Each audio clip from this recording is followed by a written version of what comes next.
Mais uma vez, boa noite a todos. Muito obrigado pela Agradecemos a compreensão. todos, que enriqueceu muito. Só um instante, doutor Tabajara, eu vou silenciá-lo só para poder dar vazão no áudio. Já encerrei o áudio aqui, estava fechando o YouTube. Eu Não, estava tudo fechando bem. o YouTube da apresentação. Sim. Então, perdão aí. Mais uma vez, boa noite a todos. Muito obrigado pela compreensão e pelo aguardo ao início da nossa oficina, que, como bem me advertiu aqui o nosso palestrante, o Dr. Tabajara Povo, mais do que entendendo apenas o Projude, é entendendo como um todo os diversos sistemas de processo eletrônico em que a justiça, de forma geral, dispõe, porque o Projude ele funciona no âmbito do Tribunal de Justiça do Estado de Goiás, algumas outras cortes, mas outras adotam sistemas diferentes, como o PJE. Então, antes de mais nada, me permita, doutor Tabajara, fazer uma breve leitura do seu currículo. É claro que um currículo abreviado, que não contempla toda a grandeza da sua atuação, mas que é o que me foi passado, e aqui está.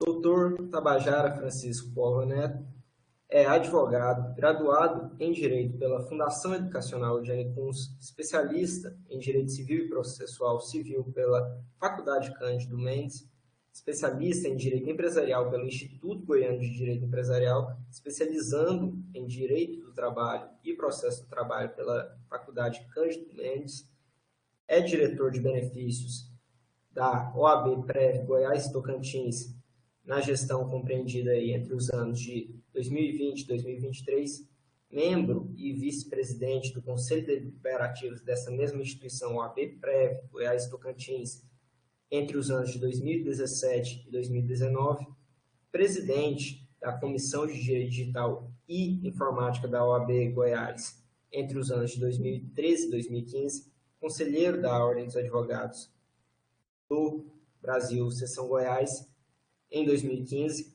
membro da Comissão de Direito Empresarial da OAB Goiás entre 2010 e 2015, palestrante e professor na Escola Superior da Advocacia do Estado de Goiás, professor convidado na Escola Nacional da Advocacia, membro da Comissão Permanente de Estudos e Processo Eletrônico do Conselho Federal da Ordem dos Advogados do Brasil, representante do Conselho Federal da Ordem dos Advogados do Brasil no Grupo de Funcionalidade e Homologação do Processo Judicial Eletrônico do TSE entre 2013 e 2016, membro do Comitê Gestor de Implementação do PJE no Tribunal de Justiça do Estado de Goiás entre 2010 e 2015, membro do Comitê de Gestão de Implantação do PJE no Tribunal Regional Eleitoral do Estado de Goiás entre 2015 e 2016, secretário do Instituto Goiano de Direito Digital, IGDD, e advogado sócio fundador do escritório Tabajara Povo Advogados Associados. Doutor Tabajara, antes de passar a palavra, só vou fazer aquela ressalva que o senhor mesmo me havia dito. Se conseguirem fazer perguntas por meio de áudio, o doutor Tabajara me havia dito para ficarem à vontade, mesmo durante a exposição. Aqueles que eventualmente não conseguirem por ter a movimentação de exposição de áudio bloqueado, enviem para o chat que eu retransmito a pergunta para o Dr. Tabajara. Dr. Tabajara, muito obrigado pela disposição. O senhor tem a palavra. Fique à vontade. Obrigado a todos. Agradeço o convite da FANAP para compartilhar um pouco dessa experiência e desse conhecimento sobre o processo eletrônico. Como o professor Tales falou, não só do PJD, mas a minha intenção aqui é compartilhar com vocês um pouquinho da legislação, um pouquinho dessa experiência, para que vocês tenham um pouco de noção do que é o processo eletrônico, como essa evolução chegou, quais são as dificuldades atualmente, os grandes diferenciais para que a gente possa estar nesse mercado de trabalho. Seja como advogado, seja como consultor, seja como juiz, ou todos os operadores que operam essas plataformas e se integram de maneira geral, com o processo eletrônico.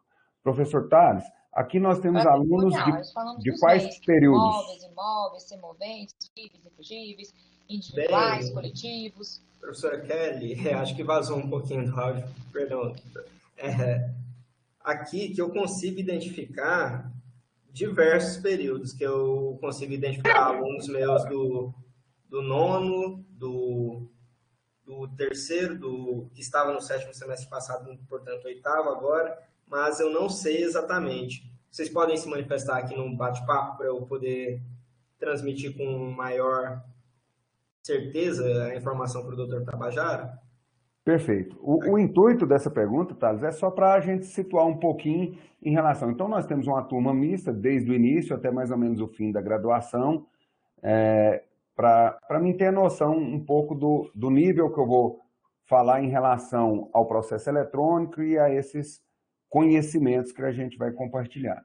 Então, eu vou compartilhar com vocês uma pequena apresentação dessa evolução, da virtualização dos processos, da mudança de paradigma e algumas situações, e quero que vocês fiquem à vontade, conforme o Thales falou, para perguntar, faça no chat, né? A maioria dos áudios estão bloqueados, para a gente tornar isso bastante interativo, e o intuito é eu poder compartilhar e que tire as dúvidas de vocês de maneira muito prática. O que me foi passado é para que a gente torne essa oficina bastante prática, tirar as dúvidas, ver isso do dia a dia.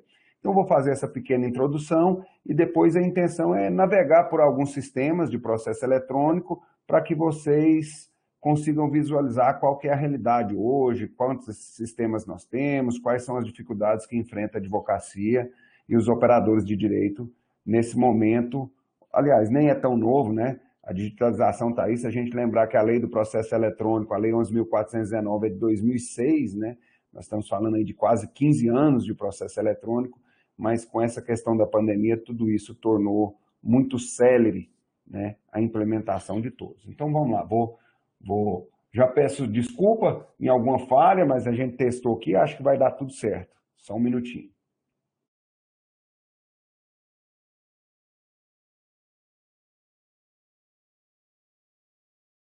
Compartilhar a minha tela.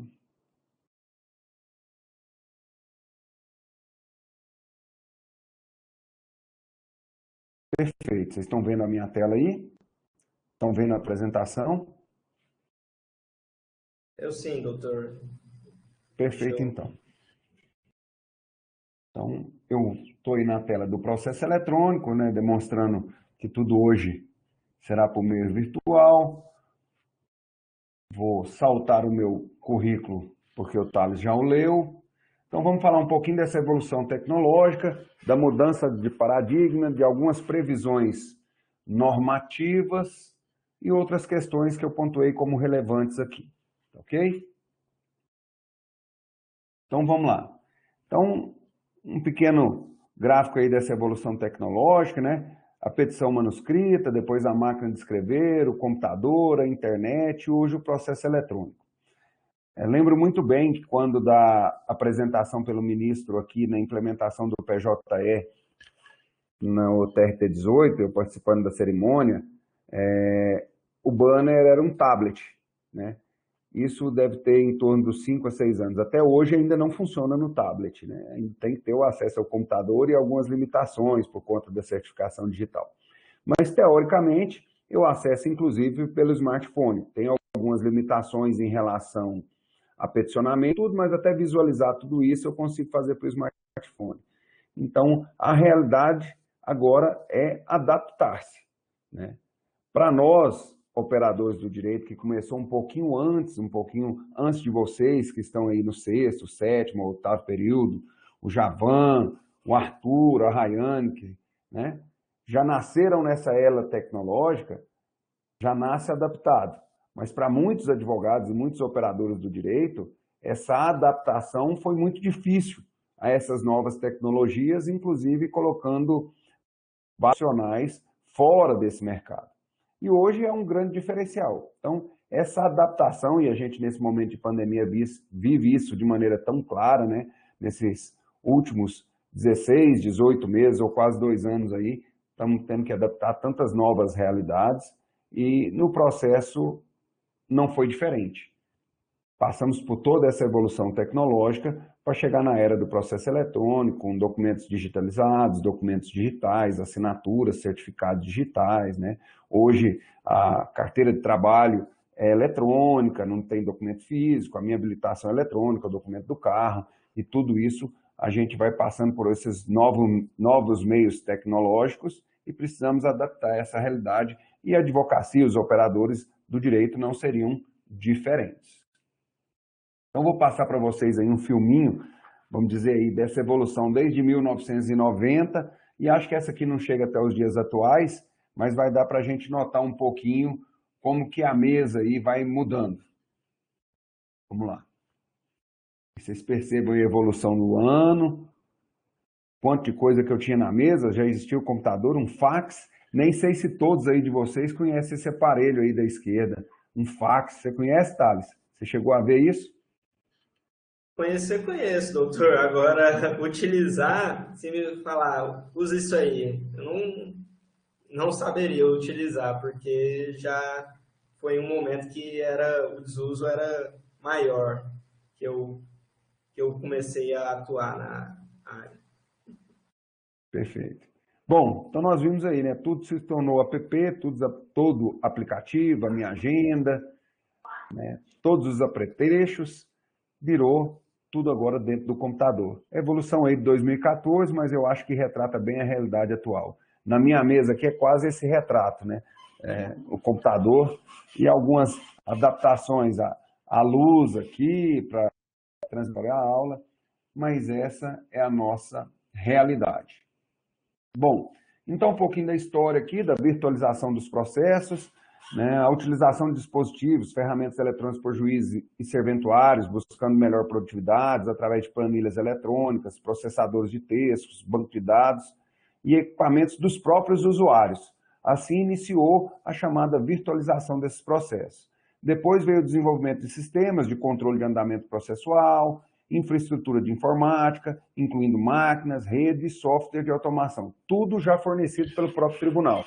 Inicialmente, então, aquele profissional ou próprio tribunal mais afeto fazia a organização desses processos por planilha, né, trabalhando com Excel e tal, e no segundo momento, o tribunal já começou a fornecer essas ferramentas.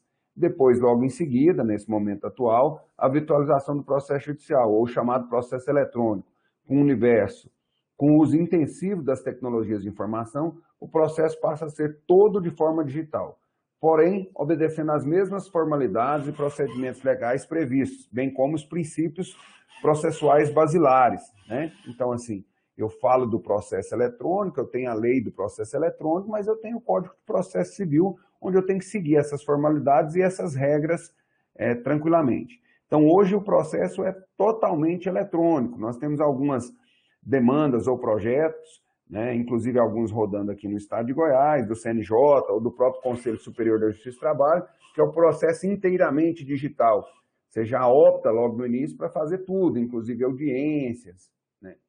Quando entrou o Código de Processo Civil, em 2015, 2016, está até nessa apresentação, eu falava da possibilidade de sustentação oral de audiência virtual. Em 2016, 2017, você tinha que peticionar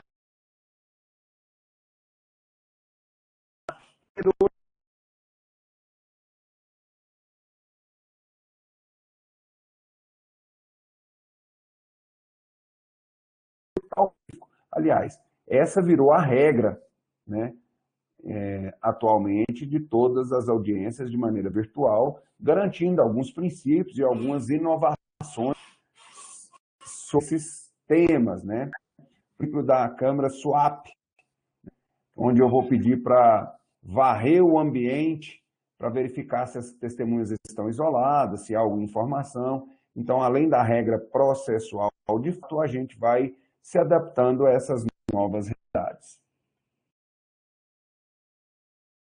Então, nós tivemos uma mudança de paradigma. Processo físico, papel, versus o processo virtual ou processo eletrônico, né? Que traz um novo desafio para os operadores do direito, e especialmente a minha praia aqui é a advocacia. Thales é advogado, né, professor? Sim, sim. Você chegou a ver um calhamaço de papel desse aí, processo físico aí, ou não?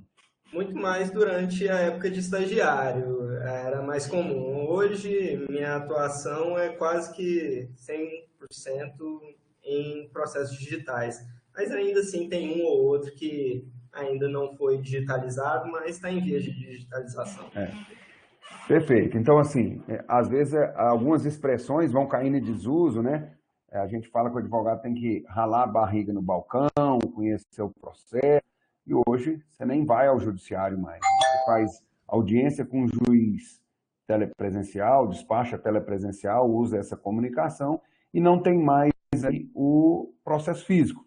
Em Goiás está tudo digitalizado, salvo a esfera criminal, né? Tem alguns aí processos híbridos, mas que aí você não tem acesso mais ao processo físico. Então, nós passamos do processo físico, do arquivo em papel, para os arquivos digitais, com as extensões variadas, PDF, DocX, Word, e todas essas extensões que a gente não aprende na faculdade. Eu acredito que mesmo na FANAP, que está aí com essa proposta, essa pegada nova de prática e tudo, tenha tecnologia. Tem, professor? Ainda bem pouco. Ainda temos um núcleo de prática jurídica abarrotado de autos, reprografia de autos físicos ainda. Acaba que o processo digital a gente adota mais tangencialmente, É, mas eu até temos falo nisso, tentado nos adaptar. professor, acredito, né, desde a época da academia, que nessa nova realidade seria preciso ter pelo menos um módulo de informática básica, né, para mim, para a gente poder operar o processo eletrônico hoje. Né? São alguns itens de informática básica que eu acho que você devia aprender na própria faculdade. Né? Então, chegamos a falar disso na Missão Nacional, no próprio Conselho Federal, alguns colegas chegaram a encaminhar um para incluir. Eu acho que hoje é um grande diferencial. Fica aí a minha sugestão para a FANAP para ter uma prática, ou quem sabe uma matéria optativa, né, para que possa conhecer um pouco da tecnologia. Hoje, a grande diferença de direito é conhecer algo, ou altera o navegador, tem os aplicativos Java, o que eu vou fazer, eu posso fazer, qual o tipo de arquivo, qual o tipo de extensão, onde que eu salvo, como que eu converto o arquivo, como que eu comprimo PDF, como que eu assino eletronicamente. Então, alguns requisitos básicos que a gente vê que todos os operadores têm dificuldade. O Marcos está falando aqui, ó, inclusive no chat, que tinha que ter um módulo na prática jurídica para esse fim do ProJude e tal. E, Marcos, eu acho isso até mais amplo. Né? Primeiro é a informática básica e eu não posso preparar o advogado hoje só para o ProJude. O Thales iniciou lá no início, fazendo a correção, que a gente ia falar sobre processo eletrônico. Hoje eu estou em um universo, em que penso que é muito difícil isso para advogar, de inúmeros processos eletrônicos. Na última atualização que eu fiz, tinha mais de 40 tipos, só de variação de ProJude. Então, ProJude do Paraná, eu vou logar para vocês verem, é totalmente diferente do ProJude de Goiás, que é totalmente diferente do ProJude de Minas.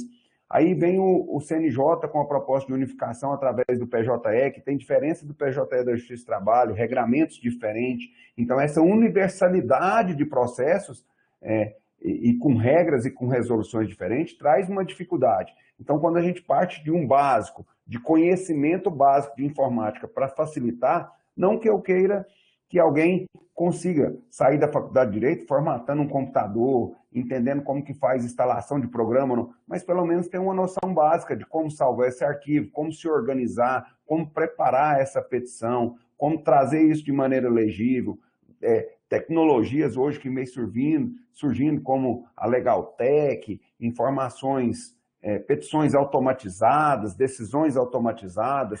Então, esse conceito básico para ampliar a possibilidade para que vocês possam operar esse processo eletrônico, o que é um diferencial para o mercado de trabalho, não só nos concursos, que já caem perguntas sobre a lei do processo eletrônico, resoluções dos processos diversos eletrônicos. Recentemente eu fiz isso num curso prático aqui para concurso público, então é interessante a gente conhecer um pouco de informática básica. E para quem está aí, ó, sexto, sétimo, oitavo período e que visa aí um estágio no escritório ou mesmo numa serventia do judiciário, é um diferencial gigantesco para conseguir essa vaga.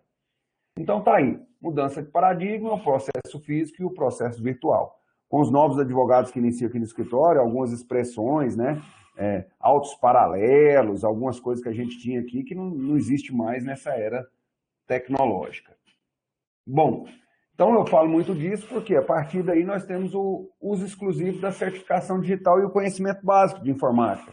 O que é um certificado digital, qual o tipo de sistema operacional, qual o navegador que eu uso, os tipos de processadores, a questão dos pop-ups estarem ou não estarem bloqueados, o Java, o que isso tudo, nada disso na faculdade, e a hora que eu saio para o trabalho, eu tenho que entender disso tudo de maneira muito rápido, né? Para a moçada nova que está aí, que está nos assistindo, talvez seja muito fácil, mas ver essa realidade de quem começou a peticionar no papel ou na própria máquina de escrever. Me lembro aqui, quando eu comecei a advogar, que eu fui no tribunal protocolar o meu primeiro agravo de instrumento e queria saber em quantas vias eu tinha que protocolar o agravo de instrumento, para quantos desembargadores seriam distribuídos naquela Câmara, que tinha a fé, a contrafé e as outras vias. E hoje, nada disso é necessário, né? Agora, as dificuldades da advocacia vão muito além do conhecimento do direito. Muitas vezes eu sou impedido de exercer um ato, ou praticar um ato, ou exercer a minha profissão, por conta que o meu Java não está atualizado, ou como aconteceu recentemente na Justiça do Trabalho, que parou de se adotar o assinador PJE Office e passou para o Xodó. Eu demorei quase 20 dias para adaptar o meu computador e achar o erro que estava acontecendo. Eu tenho um Mac, migrei recentemente para essa plataforma, Thales, e aí o que acontece? Instalei tudo e nada funcionava, e chamei o técnico e não conseguimos acertar. Aí a hora que eu fui olhar, a minha opção foi fazer o downgrade do Java, com a versão mais antiga, porque a versão nova não funcionava com a atualização do Xodó. Aqui foi a mesma coisa, doutor. Na verdade, comigo, particularmente, eu não tinha atualizado o Java recentemente, então foi fácil, mas, de outro lado, colega, sócio, ele penou para poder instalar o Xodó. Era bem mais fácil, assim, na nossa visão, o PJE Office, mas a gente não tem a perícia para saber qual é a confiabilidade, a segurança de um e de outro. Então, a gente confia na justiça para poder determinar isso, nos órgãos que assessoram a jurisdição para poder determinar qual que seria realmente o melhor modo de acesso. Verdade. Eu também preferia muito o PJE Office, por isso que eu tinha isso na minha máquina, e essas dificuldades, né, para você ver. Aí você fica sem acesso ao sistema, sem conseguir com um ato, e às vezes, dependendo de um colega, ou mesmo tendo uma máquina diferente no seu escritório, para que você possa conseguir essa realidade. Bom, então tá aí um pouquinho desse certificado digital, conhecimento de informática, perguntar para a turma que está nos assistindo aí, para colocar aí, se todos sabem o que é o certificado digital, como que funciona, tá bom? Para a gente tornar isso um pouco mais participativo. Queria saber também se vocês estão gostando, se está muito veloz, se está legal, tá bom? Mandando a contribuição aí no chat aí que eu estou acompanhando aqui. Bom, vou falar um pouquinho das previsões normativas aí do processo eletrônico, tá? Então, eu começo lá na medida provisória 2200, dígito 2 de 2001, que institui a Infraestrutura de Chaves Públicas Brasileira, o ICP Brasil, que transforma o Instituto Nacional de Tecnologia da Informação em uma autarquia e dá outras providências. Foi lá nessa medida provisória que criou a possibilidade de assinatura por certificado digital. Então, lá ele traz alguns princípios, né? O princípio do não repúdio. Uma vez assinado por certificado digital, eu só posso alegar que não foi eu que assinei ou que essa assinatura teve algum vício a partir do meu vício de consentimento dito lá no Código Civil, dolo, coação ou ameaça. Então é importante a gente saber de todas essas validades e da segurança que tem esse certificado digital e essa medida provisória. Bom, Paulo falou, sim, para assinar digitalmente, tendo o mesmo valor como assinatura física. Isso, Paulo Henrique, o mesmo valor como assinatura física, inclusive com fé pública. Eu assinando por certificado digital, quando eu falo da ICP Brasil, então esse certificado digital, ele vai numa autoridade certificadora que valida os meus dados que estão criptografados e fala, ó, esse aqui quem assinou com segurança jurídica foi o Dr. Tabajara. É como se você fosse no cartório e o tabelião que exerce essa função pública autenticasse ou reconhecesse firma da sua assinatura. Perfeito. E ele é usado, falando uma pergunta para vocês, para o Paulo Henrique e para outros, ele é usado só para processo eletrônico ou eu posso usar ele para outras coisas?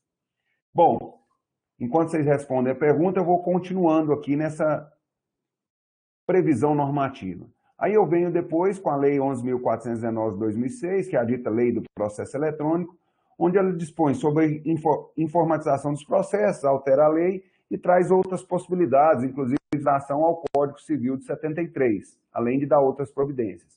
E aí já veio o Código de 2015, não pode se falar nem mais em novo Código de Processo Civil, e sim o Código de Processo Civil de 2015, que também traz normas sobre o processo eletrônico, que inclusive conflitam com a 11.419, gera alguma ação em relação a isso, né? Mas que também trata disso.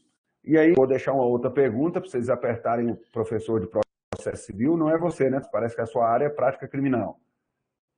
Eu leciono criminal, mas também já tive a oportunidade de lecionar na prática civil também. Inclusive, esse semestre a gente teve que fazer uma adaptação e eu estou lecionando na prática civil, então vai sobrar para mim isso aí. Então tá, não vou responder aqui, mas quero que vocês perguntem para o professor de vocês de processo civil.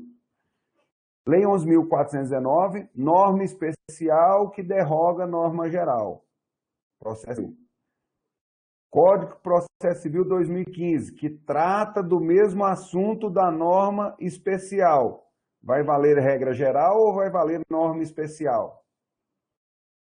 Regra geral nova pode derrogar lei especial, falando sobre o mesmo tema? Pergunta para vocês apertarem aí o professor de processo civil. Bom, a turma respondeu aí, Thales, que hoje está sendo usado em vários tipos de documentos, validação de assinaturas, vários documentos. Na verdade, a assinatura digital vale para todos os atos da vida civil. Então, eu posso vender uma fazenda, assinar uma escritura pública de compra e venda, um recibo de documento, contratos, procurações, com todas essas garantias. Por isso a importância de ter essa assinatura pessoal e guardar as senhas em relação a isso. Bom, voltando ao nosso tema aqui, a Lei 11.419 vem, cria a norma, e eu tenho várias outras resoluções, e algumas, inclusive, conflitam com a norma. Resolução 185, de 18 de dezembro de 2013, resolução 185 do CSJT. Então, vem a resolução do CNJ, que cria o processo judicial eletrônico no âmbito da justiça civil, estadual e federal em relação aos processos cíveis ou à justiça civil. E vem o CSJT, que regulamenta também esse processo no âmbito da justiça trabalho, né, da justiça trabalhista ou da justiça do processo de trabalho. E a gente aprende, vocês vão aprender na faculdade, que a resolução, ela explica a lei, ela não pode inovar ou alterar a legislação. E aqui a gente passa por essa perplexidade quando eu vejo uma resolução alterar uma lei, ou modificar, ou criar, ou inovar a legislação, e a gente enfrenta essas dificuldades até nos dias atuais, né? Um excesso, uma usurpação legislativa, onde os tribunais, por meio de resolução, alteram leis, alteram regras do Código de Processo Civil, e vou demonstrar para vocês alguns exemplos um pouco mais na frente.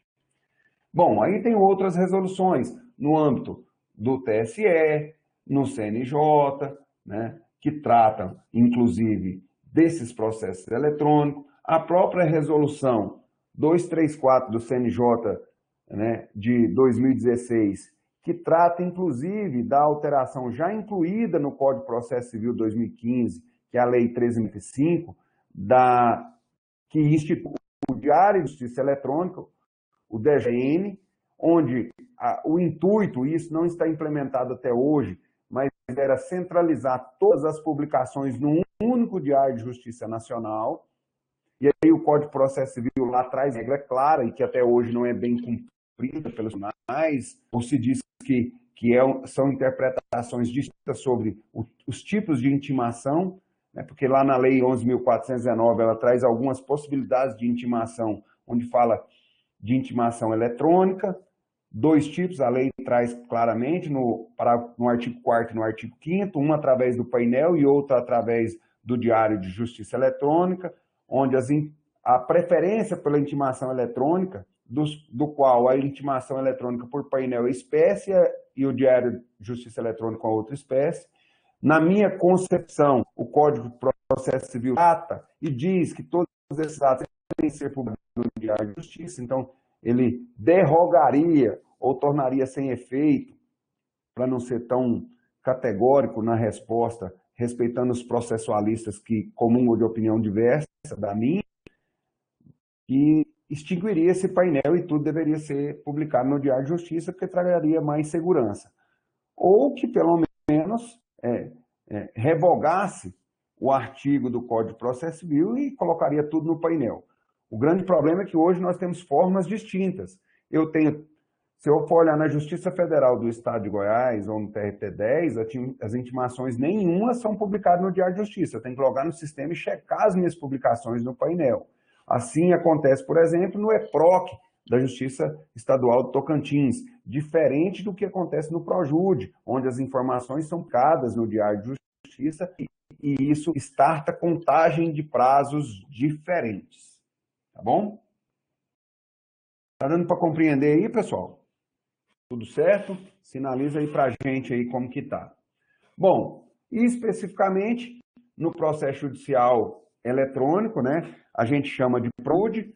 Hoje já mudou, nem é o PROJUDE. O próprio Tribunal de Justiça traz aí PJD, que seria o processo judicial.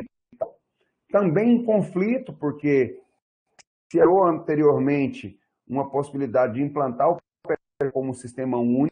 Eu participei do comitê gestor da implementação disso no Tribunal de Justiça de Goiás, representando a Ordem do Advogado Brasil.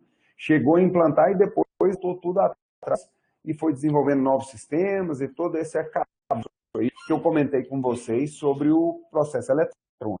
Tá? Mas aí ele tem outras resoluções. Então, olhem para você ver, para vocês perceberem.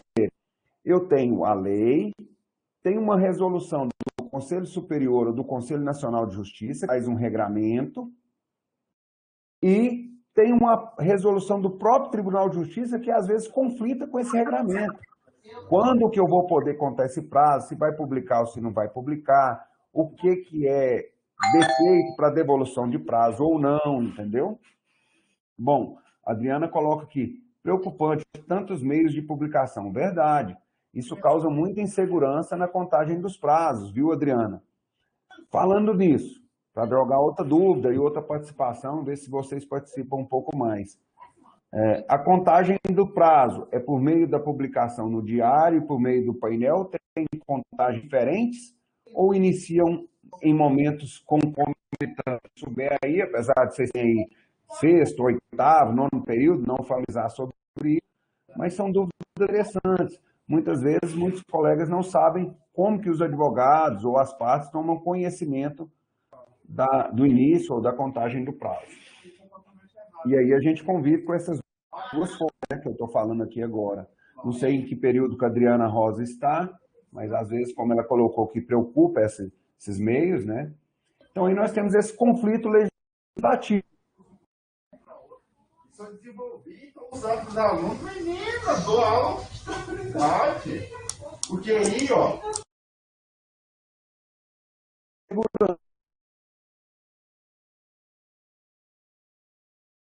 Um embaraço danado na hora da gente interpretar tudo isso.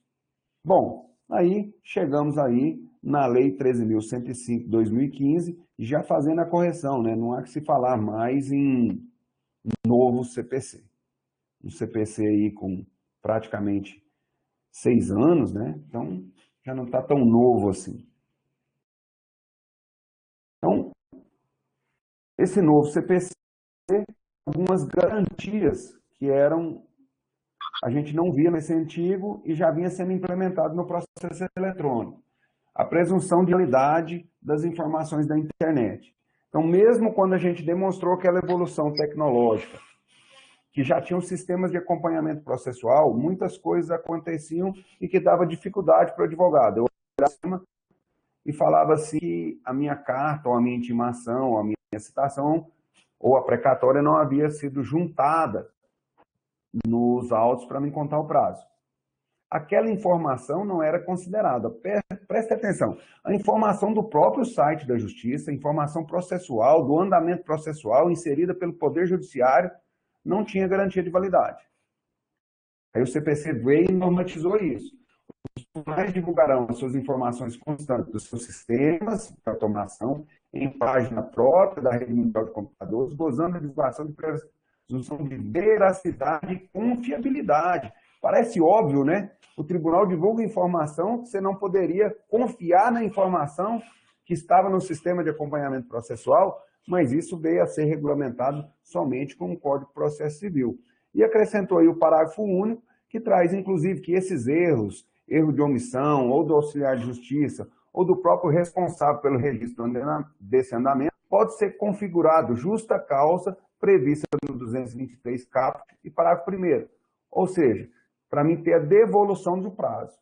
Então, se ele colocou alguma informação equivocada, aquela presunção tem validade para me devolver o prazo se ocorrer algum erro. Ok? Então, essas situações foram trazidas com o Código de Processo Civil para dar mais estabilidade e garantias ao processo eletrônico que vinha regulamentado numa lei pequena, Lei 11.419, de 20 e poucos artigos. Bom, a Adriana colocou aqui, é da citação ou é da intimação, correto? Adriana, tem uma divergência. Então, por exemplo, lá na Lei 11.419 também se criou o Diário de Justiça Eletrônico. Antigamente, né, os advogados que advogavam antigamente, como que eles conheciam esse prazo? Eu tinha um serviço no escritório de advogado, eu não advoguei tão antigo assim. Eu tinha um serviço no escritório, onde você acompanhava o Diário de Justiça, pegava ele impresso, como se fosse o jornal impresso, ia lendo as suas publicações e procurava o seu nome com as publicações que tinham saído. Aí foi surgindo empresas que faziam isso e te mandavam o recorte eletrônico com as suas publicações. Hoje, tudo pela internet. Então, o Diário de Justiça é eletrônico. Então, eu criei algumas figuras. Então, o diário circula num dia, que é o dia da divulgação, é considerado o dia do primeiro dia útil subsequente e o prazo útil subsequente ao dia da publicação. Aí eu tenho que iniciar o prazo. Eu falo lá do portal, aquilo que eu tenho que verificar, logar no portal eletrônico, a informação é disponibilizada no portal, eu tenho 10 dias para ler essa publicação, e o 11º dia é considerado o dia inicial do meu prazo. Esse prazo desses 10 dias é um prazo impróprio, não é um prazo processual. O que isso quer dizer, professor Thales? Quer dizer que é o seguinte, se a informação foi disponibilizada na sexta, começa com os 10 dias no sábado, inclusive. Não é um prazo processual específico.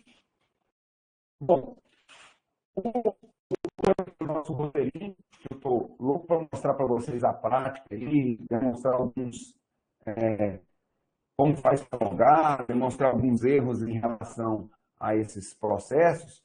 Vou voltar para o nosso roteiro aqui. Então tá lá, possibilidade de peticionamento em papel, também foi trazido essa garantia no Código de Processo Civil, o que é muito difícil a gente conseguir isso hoje na realidade. Então, se as unidades do Poder Judiciário não manterem gratuitamente à disposição dos interessados equipamentos necessários à prática de atos processuais e a consulta ao acesso ao sistema e aos documentos dele constante, eles têm obrigação de possibilitar a prática desses atos por meio não eletrônico. Então, se eu precisar peticionar ou entregar uma petição e não tiver lá, e a gente sabe que não tem, isso é feito através de um convênio com as salas da OAB, é possível fazer essa prática de ato e o tribunal tem que aceitar em papel. É uma briga danada, na prática é quase impossível, mas está aí uma garantia que nós temos e é preciso saber usar. O Lucas me pergunta aqui, professor Tales, que o áudio está ligando e ele entendeu muito bem a questão do prazo. Lucas, eu estava contando aqui que na realidade que nós vivemos hoje no processo eletrônico, primeiro, eu tenho duas possibilidades de publicação do prazo. Vou pedir um minutinho. Não, certificado digital, por favor. Eu tenho duas modalidades de contar o prazo. Tem intimação pelo Diário de Justiça. Eu acho que por coincidência, bem na hora que o senhor começava a responder, pelo menos aqui para mim, voltou a falhar esse momento. Se tiver como iniciar, eu agradeço muito. Claro. Vamos lá, respondendo a pergunta do Lucas. É o seguinte, quando eu comecei a falar sobre o prazo, a gente identifica hoje duas possibilidades de intimação através do Diário de Justiça Eletrônico e através do portal de intimações. Nesse novo regramento, nós temos diferentes tipos de processo eletrônico, diferente regramento, como eu falei no início. Então, com essas duas possibilidades vistas lá no artigo 4º e 5º da Lei 2049. Quando de publicação no Diário, o Diário de Justiça Eletrônica é disponibilizado em um dia, considera-se data da publicação no primeiro dia subsequente, primeiro dia útil subsequente, e o dado do início do prazo, o primeiro dia útil subsequente à data da publicação. Início do prazo. A intimação via painel de intimação é aquilo que não é publicado no Diário de Justiça, é disponibilizada a intimação no painel, o advogado tem 10 dias para logar e conferir essa publicação. Se eu não abrir essa publicação, inicia o prazo no 11º dia da disponibilização dessa publicação no painel. Perfeito? E o detalhe que eu comentei é que esses 10 dias são prazo impróprio, ele não é um prazo processual. Então, se for disponibilizado na sexta, esses dias começam a contar, inclusive, no sábado. Disponibilizou na sexta, começa a contar sábado, domingo, e aí o 11º dia, sendo esse dia útil, inicia o meu prazo. Tá ok? Tá ok, Lucas? Conseguiu ouvir aí? Ouviu bem dessa vez, professor? Acho que sim, doutor. Eu, pelo menos, ouvi. Se me permite, eu gostaria até de comentar, quando o senhor falou que havia essas duas contagens, eu confesso até que havia me esquecido, porque parece que os tribunais aqui do estado de Goiás, que tem jurisdição aqui na região, parece que adotam, via de regra, a intimação por via do diário eletrônico. E eu me lembrei, quando o senhor falava, que bem no início da minha advocacia, o Projude ele funcionava dessa forma também. Eu lembro que recém-formado, eu tive alguns casos assim, e lembro também que em algumas aulas de pós-graduação, professor contando para nós essa situação, que a ideia era sempre deixar para ser lido automaticamente após os 10 dias, sendo que ganharia um prazo maior para manifestação dos autos, já que geralmente grandes escritórios têm muitos processos, precisam de prazos maiores. E aí ele conta, né, aquela velha história de sempre colocar a culpa no estagiário, que um estagiário novo, uma vez, foi lá e colocou lido em todas as manifestações que ainda faltavam 10 dias ou um pouco menos que isso, dificultando aí o cumprimento dos prazos lá no escritório dele. Com o senhor falando aí que eu me lembrei da situação, que realmente de lá para cá, não sei quanto tempo faz que o Projude goiano mudou isso, e eu já nem lembrava mais, porque foi pouco tempo que eu atuei nessas circunstâncias. Isso mudou em 2014, 2015, eu estava como gestor. Então, para fazer uma observação, no TRF, aqui, se logar para ver o prazo, principalmente nos juizados especiais. Então, eles também publicam.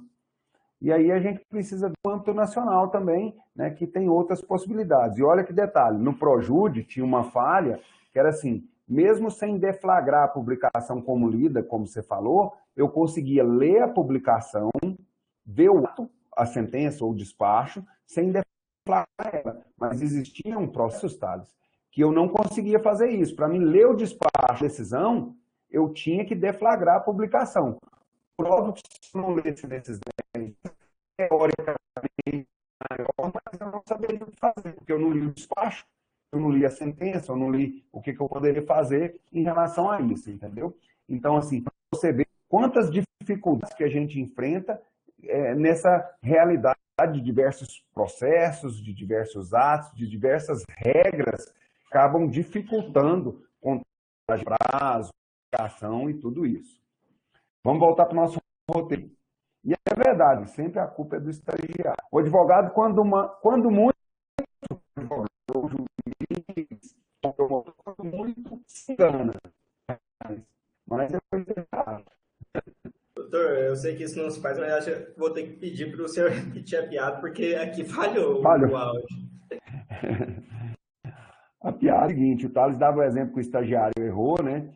E eu falo, advogado, juiz, promotor, procurador, quando muito, sim, quem erra é sempre o estagiário.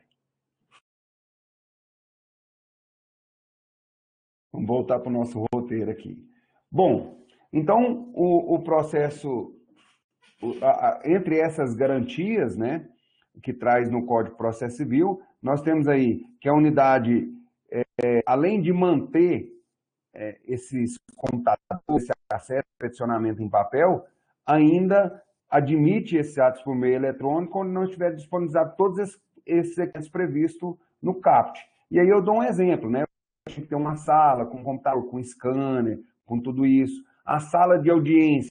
Não tem na sala de audiência se eu não levar o meu computador ao processo. Quem advogava no processo físico, então, nós estamos fazendo audiência de instrução, eu teria acesso ao documento, ao processo. A Justiça do Trabalho hoje já tem muitas varas que possibilitam essa visualização de você estar praticando um ato, fazendo e verificando o processo. Fisicamente, eu poderia folhear, impugnar, demonstrar documento, e ter uma técnica melhor, ou quando não está disponibilizado, levar os autos no seu tablet, ou mesmo no seu smartphone, ou no computador, para fazer as ponderações e impugnações específicas. Sempre que, ou normalmente, né, não sempre, tem maior possibilidade é aquele que está mais preparado para a audiência, que se preparou, que fez suas anotações pertinentes àquele ato, ou na sustentação oral, que trouxe esse resumo e consegue acessar os autos, informar todos esses documentos, aonde está e tudo. E aí, vou também fazer, o pessoal também parado aqui, tá? Fazer uma pergunta. Como que eu cito os documentos no processo eletrônico? Eu quero saber de duas formas. O Thales falou que advoga muito no Projude. Eu quero saber se eu cito no Projude esses documentos, como que eu cito no PJE esse número de documentos. Quando o processo era físico, de papel, a turma que está nos acompanhando aqui com noção, eu citava, olha, juntou o documento, cheque, comprovou o pagamento, conforme o documento, as folhas 325 dos autos. E agora? Como que eu faço para citar esse movimento? A Isa está falando, ó, por número de movimentação ou do ID do documento. Ó, aí está por dentro. Quando eu falar no PJE, eu falo de ID, de identificação única daquele processo.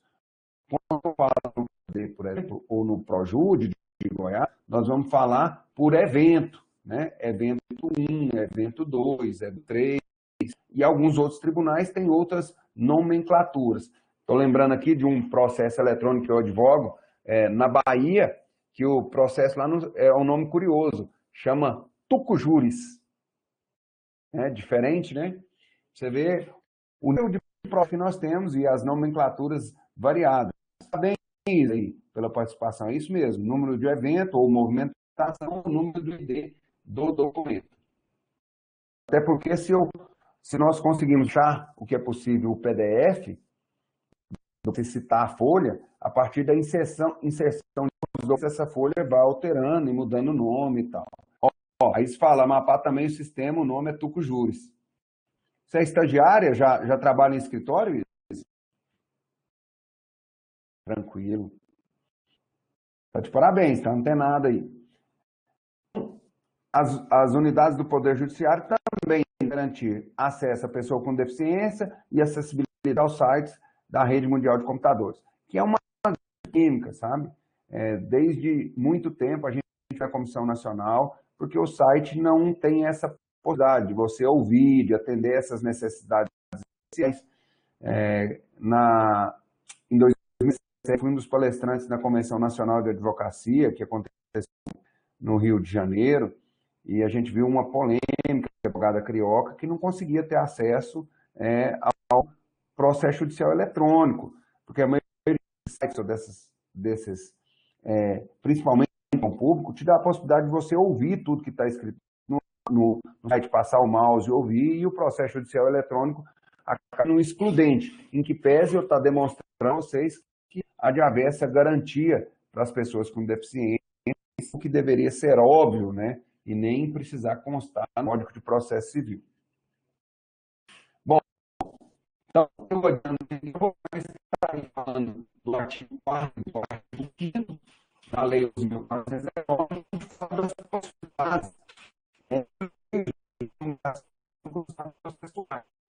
está lá, a Lei 11.419 traz os atos dos tribunais que poderão tirar de justiça eletrônica, disponibilizados na rede mundial de computadores, onde serão publicados os atos judiciais e administrativos próprios.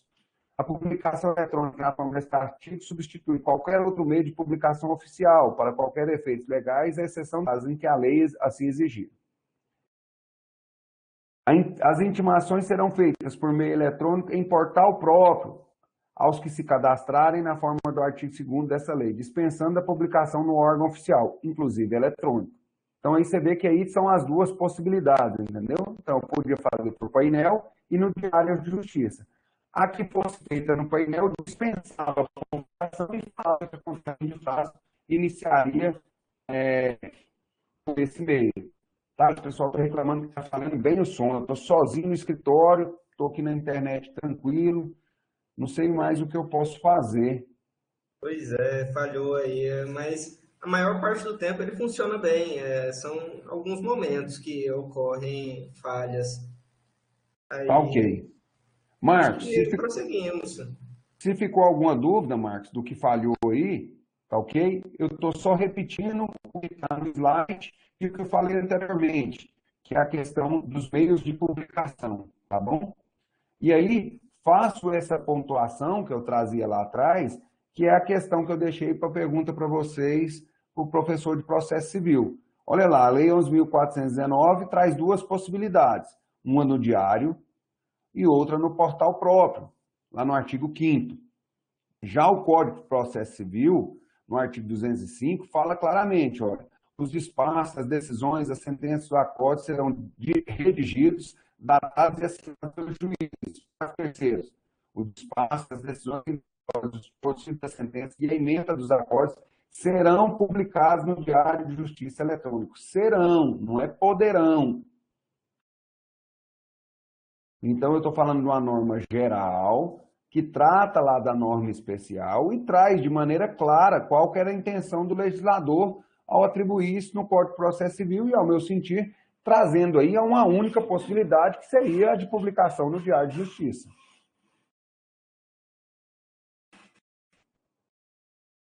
Posso sim. Ana Cláudia está falando comigo aqui, ó. Prazer em revê-lo. Prazer é todo meu, Ana Cláudia. Vou deixar os slides aí e compartilho lá com o professor Thales e fica a autorização aí para vocês divulgarem, tá? Alguma coisa aí pode estar desatualizada, que eu fui fazendo alguns apontamentos, ela era bastante prática, principalmente quanto à questão do novo CPC, gente. Eu acho já impróprio, né? Mas há quem considere que 6 anos ainda é novo, né? Eu tenho 46 e acho que estou novo pra caramba, né? O Código de Processo Civil só tem 6, podemos deixar aí. Me perdoem por esse novo. Bom, então eu estou dando um exemplo para vocês entenderem o que eu estou falando. Então aqui seria a forma do painel, que está lá, aqui era um exemplo que está que era do PJE da Justiça do Trabalho, e aqui o Diário de Justiça Eletrônico, tá ok? Então, nós temos essas formas. E olha que o tribunal ainda indica, ó, confirmado iniciado o prazo, confirmado pelo PJE dentro do prazo, que acabaram o prazo dos 10 dias, a própria informação difusa, confirmado pelo intimado, do prazo. Qual prazo? O prazo dos 10 dias, prazo processual, confirmado o PJE e dentro do prazo. O que confirmou pelo PJE?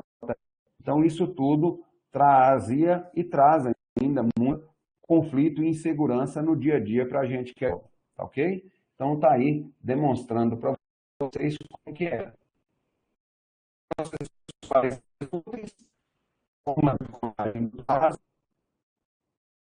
A Adriana me pergunta aqui, para a gente falar um pouquinho.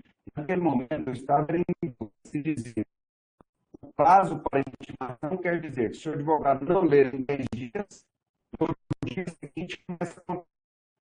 Certo, Adriana, desde que esse dia seja dia útil. Imaginemos aquele prazo impróprio.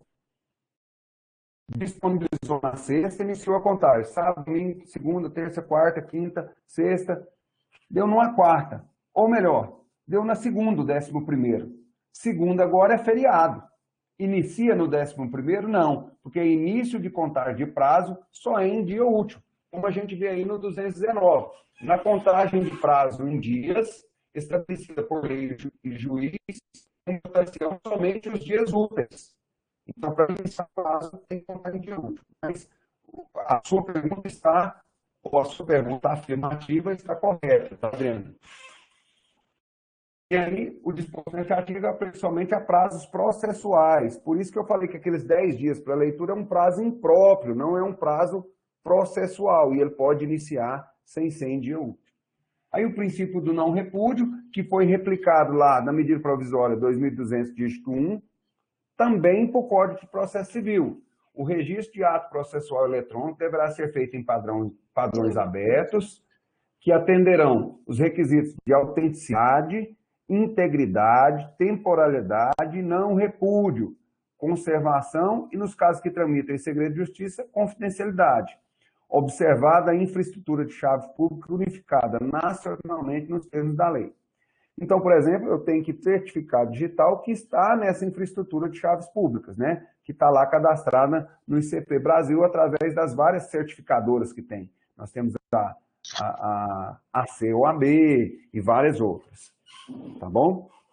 Eu, como advogado, eu uso da minha instituição, mas eu poderia usar uma outra, ela vai me identificar como advogado e através desse código sem nenhum problema. Aí ele traz o princípio do não repúdio explicado novamente, todas eletrônicas, né, que devem ser assinadas pelo juiz. Isso não acontece. O juiz está em ata que foi feito eletronicamente, mas não existe assinatura. Outro detalhe, eu e o doutor Taz ainda não conseguimos assinar eletronicamente PS. Posso assinar em PDF a peça eletrônica fora do processo. Mas quando eu olho para alguns processos próprio, não há condição de Doutor, agora falhou bastante. Se tiver como repetir, agora deu uma falha, se estendeu um tempo considerável. Se puder repetir. Perfeito. Pode me posicionar até onde você conseguiu pegar?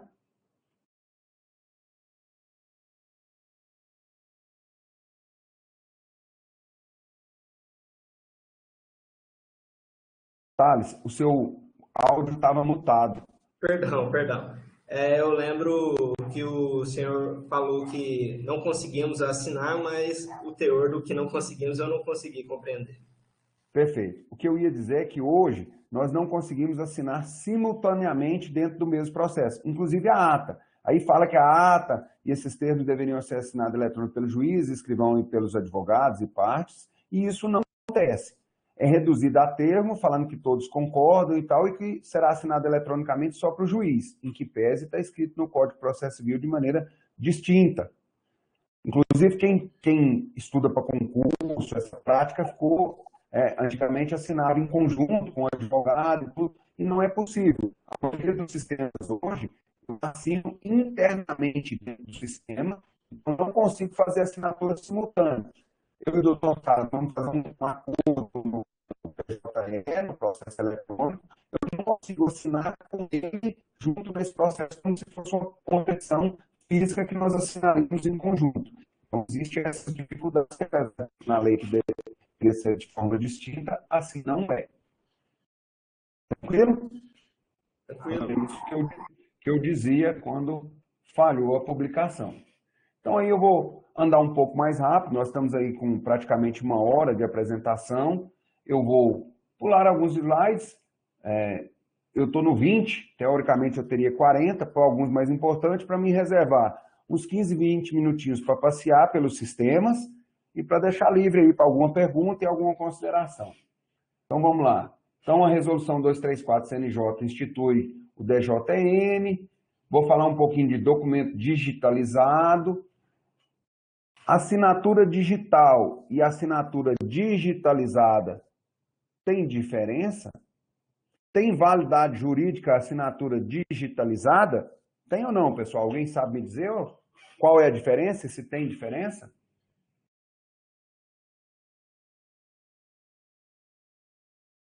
Bom, o documento digitalizado. O que acontece quando eu insiro, né? A Isa é estagiária, trabalha lá. Quando eu, advogado, vou lá e vou inserir esse documento no processo eletrônico. Esse documento é uma cópia. Qual a força probante desse documento? Então, a lei traz de maneira clara, tanto a Lei 11.419 como o Código de Processo Civil, que ela tem idêntica força probante dos originais. E olha, por incrível que pareça, nós estamos falando aí de mais de 5, 6 anos, de 15 anos da Lei do Processo Eletrônico, né, de 2016, e essa semana o juiz despachou que eu deveria declarar na petição que os documentos que eu juntei no processo eletrônico, era o ProJude, eram autênticos sobre a minha responsabilidade. Para que eu vou fazer isso? Se a lei fala claramente que eu, advogado, inseri e estou garantindo, sou obrigado a garantir que aqueles documentos são autênticos. Por isso, a responsabilidade do advogado hoje em conferir essa documentação e verificar se esse documento realmente é autêntico. Então, o que eu respondi muito educadamente para o magistrado? Que eu não ia fazer, segundo os termos do artigo 11, parágrafo 3º da Lei 11.419 e artigo 425, inciso 4, parágrafo 1º do Código de Processo Civil. Por quê? Porque assim já direi, né, que ação de adulteração, antes, durante o processo, deve ser motivada, que podia ser arguída. Mas eu, claro, que aqueles documentos são autênticos a partir do momento que eu insiro ele no processo eletrônico. Eu não preciso ver aquilo, muitos colegas ainda fazem, um tópicozinho, declaro que todos os documentos são autênticos sob minha responsabilidade, eu tinha carimbo que eu batia nas cópias. Isso na própria Lei 419, trazendo assim muito mais responsabilidade para o advogado, né? O advogado que antigamente produzia a petição e protocolava nos autos físicos, hoje ele tem muito mais responsabilidade. Quem autua, quem monta o processo, quem confere, quem faz tudo é o advogado, não é o setor da justiça. Então, nós conseguimos mais responsabilidade. O advogado que não tem competência ou que não conhece da lei, vira arquivo público. Por quê? Porque antes eu pegava os documentos, juntava e entregava lá no tribunal. E agora? De quem é a obrigatoriedade de guardar documentos? Alguém sabe me dizer ou não? Professor Tales, deixa para ver se eles estão antenados aí para responder para a gente, hein? Quero ver a participação aí. Tem pouca gente participando, o Marcos, a Ana Cláudia, a Isa. E aí, pessoal? É obrigatória a guarda dos documentos. O Marcos do esporte. Quem mais?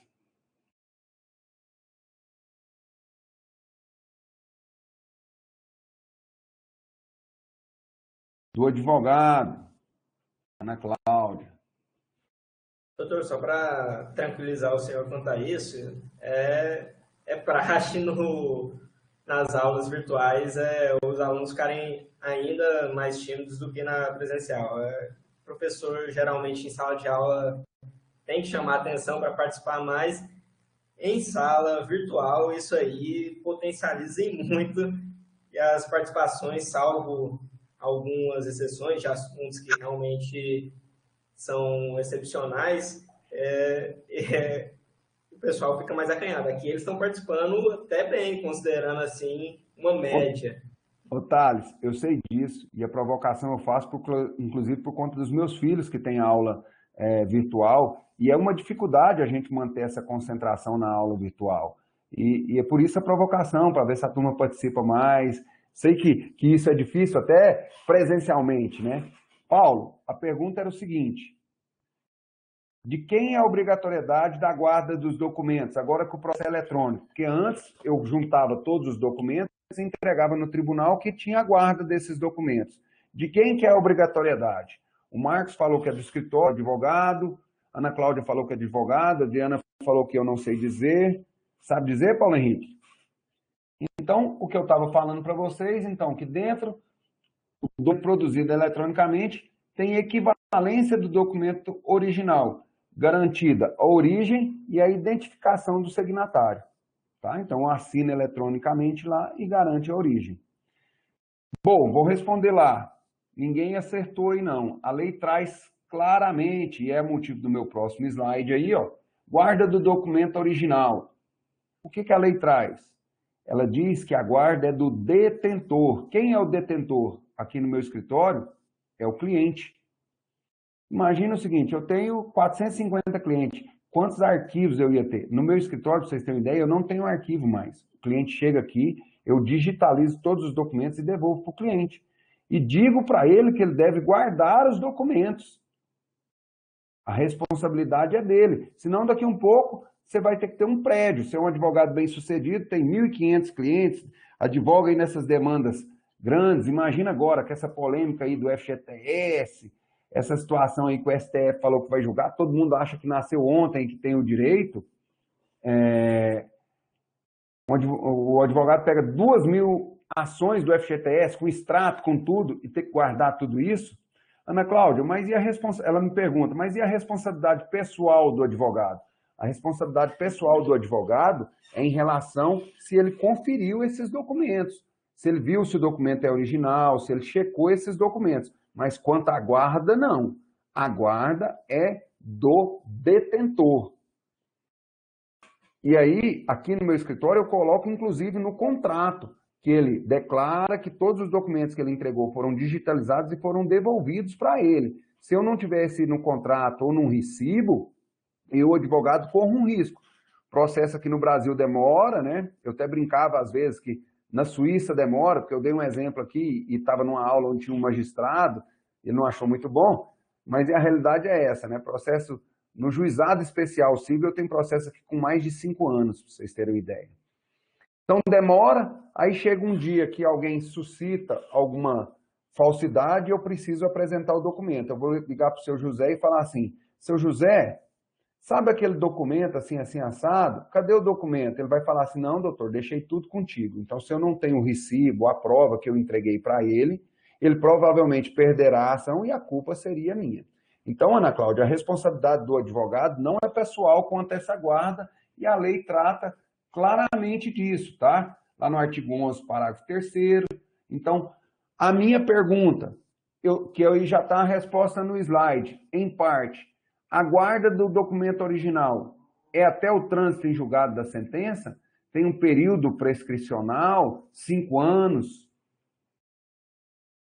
Marcos, o que salva hoje na nuvem? Não, está salvo na nuvem, Marcos, mas existem algumas possibilidades que eu preciso do documento original para fazer uma perícia, para fazer alguma comprovação nisso. Então, por mais que eu confira o documento original e que junte esse documento, a cópia de um cheque, por exemplo, que amanhã pode servir para fazer uma perícia grafotécnica numa unidade de assinatura falsa, entendeu? Ou periciar a veracidade desse documento. Então, por isso que é necessária a guarda. Então, independente dele estar salvo na nuvem, que é um documento digital, talvez necessariamente, em alguns casos, eu precise apresentar o documento em original, fisicamente, para essa análise. Ok? E aí, pessoal, a guarda do documento.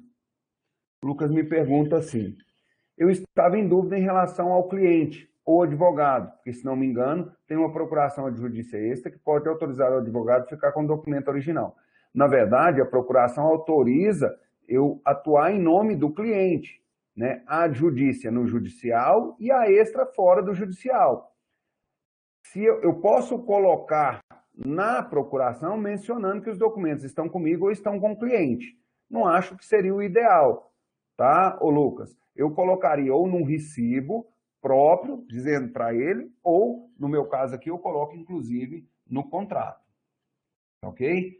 Então, eu trago aqui para vocês, ó, como vocês não responderam, que até o prazo final da interposição da ação rescisória. Então, transitou em julgado, eu não posso destruir o documento. Pode ocorrer aí o prazo da ação rescisória, então precisa estar com esses documentos. E muitas vezes é necessário o depósito em cartório. Tem juízes hoje, quando eu executo um título executivo extrajudicial, e aí está uma nota promissória, que pede que leve o original cartório para a gente demonstrar o título. Vocês vão lembrar no processo civil, talvez o Thales ouviu essa exemplo, a gente estuda títulos executivos e o processo era físico, e eu não podia juntar sequer cópia autêntica, era obrigado a juntar o título original como requisito de validade da execução. Eu vi de professores contar que a parte chegava para ter acesso, olhava e comia o cheque, rasgava, comia. Então, essas situações aconteciam. É verdade que isso poderia ser juntado e ainda é previsto que a cópia, especialmente nesses casos de título executivo, o juiz pode requisitar que seja juntado o original em cartório. Aí eu dou o exemplo, ó, como que eu faço aqui no meu escritório. O contratante declara neste ato por entregue todos os documentos originais, devendo mesmo julgado, ou, se for o caso, o prazo da ação rescisória, conforme determina o artigo 11, parágrafo 2º e 3º da Lei 11.419. Inclusive, falo que o contratante precisa informar o contratado imediatamente por escrito, evento alteração do endereço eletrônico, autorizando a informação da referida atuação nos autos processuais. Então, o que a gente tem que ter em relação a essas situações e trazer isso de maneira muito clara.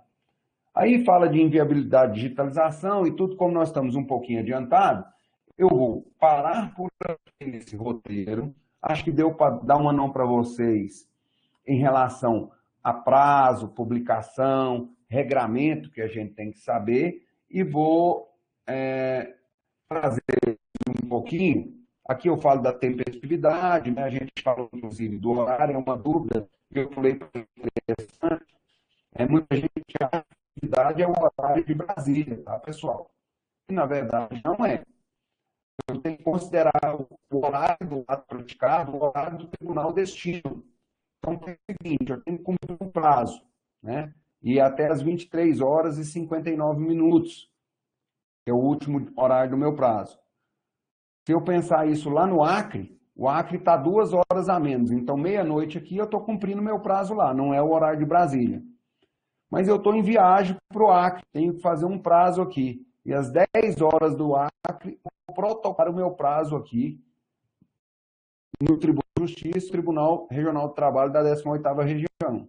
O meu prazo será intempestivo. Por quê? Porque em que pese o fuso horário do Acre está às 10 horas, eu tenho que estar atento ao prazo ou ao horário do tribunal destino. Nós estamos num Brasil de dimensões continentais, com alguns fusos horários, é importante a gente saber dessa situação.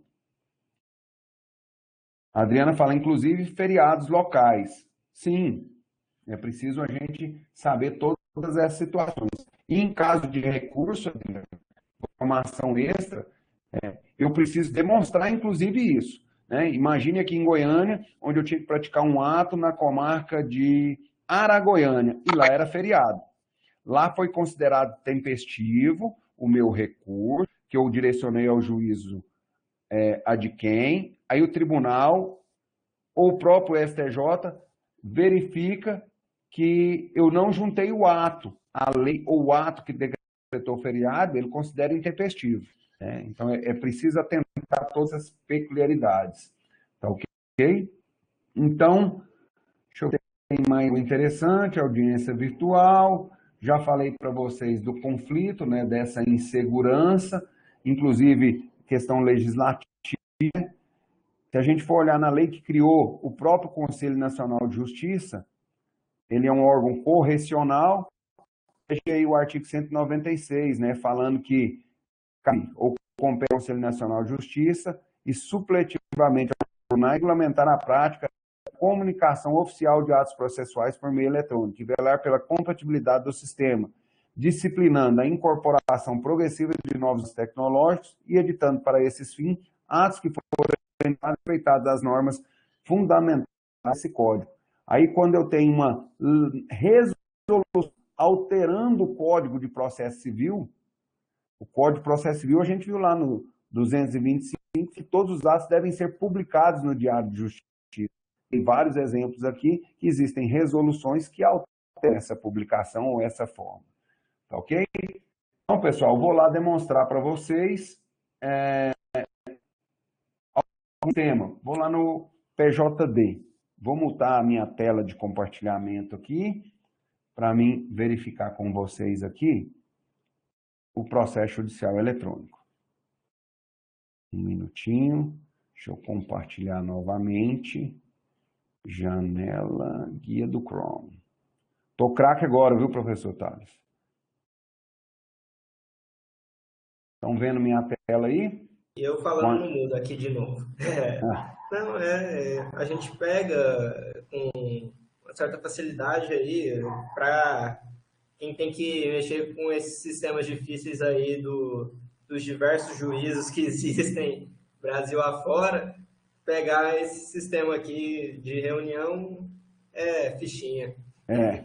Então, estamos lá. Aqui eu tenho acesso ao antigo ProJude, que está aqui o meu código de acesso e a minha senha, e o tal do PJD. Teoricamente é a mesma coisa, só que um eu acesso mais com o certificado digital, o outro eu tenho um login aqui de acesso, só muda a interface, só muda a cara, o estilão, mas o conteúdo é o mesmo, só muda a disposição. Então, estou entrando aqui para vocês, estou vendo aqui o meu painel, eu loguei, tem o resumo dos meus processos, tá ok? As minhas intimações pendentes aqui, em que pese constar nesse painel de intimações, né, as decisões, os julgamentos, como eu falei para vocês, todos os atos no processo judicial, ele é publicado no Diário de Justiça. A minha intenção aqui era, inclusive, mostrar para vocês alguns processos. Contudo, pessoal, eu lembrei aqui que a aula vai ser gravada e disponibilizada, e eu, como professor de Direito Digital também, estudioso do tema, eu tenho algumas informações aqui que eu não posso divulgar, né? Então, informações de processo de cliente, nome de partes, então, vocês vão me perdoar em relação a isso, e eu vou navegar por algumas coisas aqui, só demonstrando algumas abas e alguns conteúdos, tá ok? Mas nada que vocês possam perguntar que eu respondo tranquilamente. Então, eu tenho aqui a página inicial, tenho o processo, como cadastrar o processo, consultar todos os processos próprios, eu que gero as guias, então eu autuo, eu monto o processo. Por isso é importante, quando eu dou essa aula, falar de valorização da advocacia, né? Se você chegar para o seu funcionário, ou o patrão de você chegar para você e aumentar a sua função em mais 10 funções, você vai querer ganhar um pouquinho a mais. O advogado recebeu muitas funções com processo eletrônico, né? Se ele não souber, ele vira arquivo, ele tem responsabilidade com os documentos, ele autua o processo, ele monta o processo, né? Aquilo tudo que era o serventuário que fazia, ele que faz. Então, aumentou bastante o papel do advogado em relação a isso. Em alguns processos, eu digo que até que ele é recenseador do IBGE, porque tem um monte de estatística que ele tem que responder. Até calculista, né, agora? Até calculista, com informação do PJE Calc, né? Foi abolido, mas a gente precisa apresentar os cálculos, apresentar tudo isso. Bom, aí eu tenho aí, ó, conciliação, instrução, as preliminares, audiência, o cadastro, né, do assessor, algumas abas aqui não estão disponíveis para o advogado, classificador, configuração do sistema, modelo, natureza, abas pouco utilizadas, eu nem as uso aqui, cumprimento, pendente, análise, citações lidas, intimações lidas. Você vê que o sistema é concebido por painel de intimações, né? Intimações lidas, citações lidas, pré-análise, isso não é usual mais, entendeu? O Lucas fala, 358 processos em juizado especial civil é muita coisa, está tanto processo aí que está um curso, alguns já foram transitados em julgado? Não, por incrível que pareça, aqueles lá são os ativos, sabe? Infelizmente, o processo aqui demora muito. Eu acho que uma quantidade de processo maior do que a maioria dos juízos, né, que temos aí no estado costuma analisar. Se bem que a realidade de alguns juízes e magistrados aí é muito maior do que essa, sabe? Assim, conheço magistrados aí que têm em torno hoje de 14 mil processos no seu gabinete. Então, a realidade é bastante complexa. Mas o que eu falo hoje, pessoal, é que o protagonismo, em especial, e eu puxo aqui a farinha para o meu fardo, né, que eu amo a minha profissão, amo advogar, faço isso com muito gosto, ainda tenho a possibilidade de fazer o que gosto, falo para os outros que estou trabalhando, ainda estou conseguindo pagar minhas contas com isso. Então, assim, é um grande diferencial. Eu acho que dentro de todas as profissões que o direito nos possibilita, né, acho que é um custo de vida fazer direito. A advocacia, para mim, é uma das mais nobres profissões e que te dão todas as possibilidades, que depende só de você, né? Então, assim, eu gosto muito do que eu faço em relação a isso.